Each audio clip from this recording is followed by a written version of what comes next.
Just in, Paulo, may nais nga bang patunayan kay Kimi, kaya todo effort? I've seen a lot of change, been through a lot of pain. Some things are not the same as they were a year ago, but all will be okay. I move on each and every day. The past.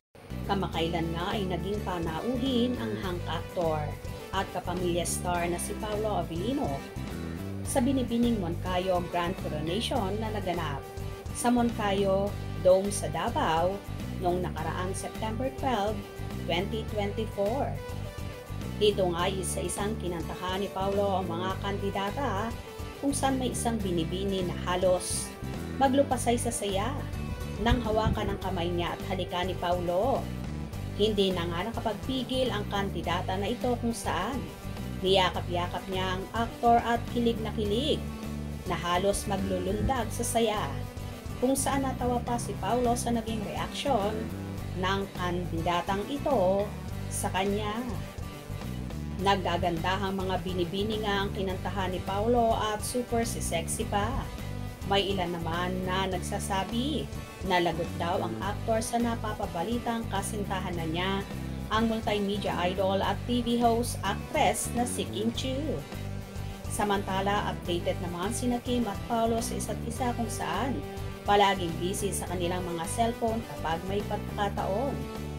Malimit niyang ibinubuking ng bestie ni Kimi na si Darren Espanto ang dalaga, kung saan nakuhanan pa ng video habang nasa Belo sila at sinabi pa ni Darren na busy ang kanyang bestie sa pag-chat na tila may nais iparating sa lahat kung sino ang ka-chat ni Chinita Princess. Jen Clemente. Okay naman po siya. So far, okay naman yung BP, heart rate, and all. Oxygen, okay naman. Kailangan ng ano. Clean ko lang ha. Okay po. Jen Clemente. Okay naman po siya. So far, okay naman yung BP, heart rate, and all. Oxygen, okay naman. Kailangan ng ano. Clean ko lang ha. Okay po. Anyway, si Paolo naman ay madalas ding hawak ang cellphone kapag may free time at mukhang sikin na ang kachat ng aktor. Kahit naman puro nagagandahang kandidata ang nakasalamuhan ng aktor sa Davao, ay panatag naman si Kimi dahil alam naman niyang hindi magloloko si Paolo at alam ng dalaga na siya lang ang nais ng aktor. Tila may nais namang patunayan si Paolo sa aktres, kaya todo effort sa kanya mga ginagawa, lalo pat samot-sari ang lumalabas na paratang sa kanya sa pagiging chick boy daw niya at walang siniseryosong babae. Andyan pa mga sinasabi ng ilan na baka daw saktan lang ni Paolo si Kim kagaya ng ginawa niya sa ibang nakarelasyon nito.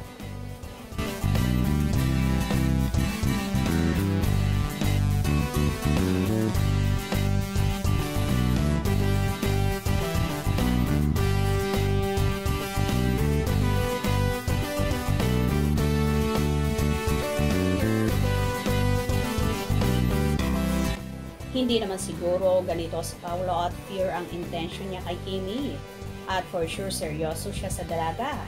Kaya nga napakaingat niya sa maraming bagay.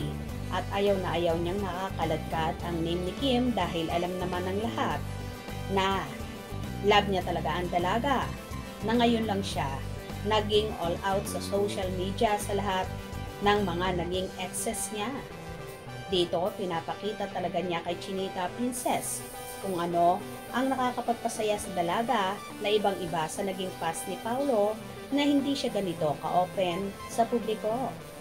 But kay Kim, tila nagkakaroon na nga sila ng soft launch at unti-unti nang inilalantad sa publiko ang relasyon nila.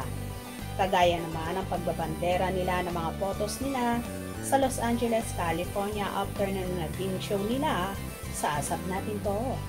Namasyal nga ang magsingiro kung saan ipinakilala na rin ni Paolo si Kim sa anak nitong si Aki na nakapalagayan agad ng loob ng pinatilyo at sinasabing very nice daw at so sweet si Chinita Princess. Hope you enjoy. Please subscribe for more info.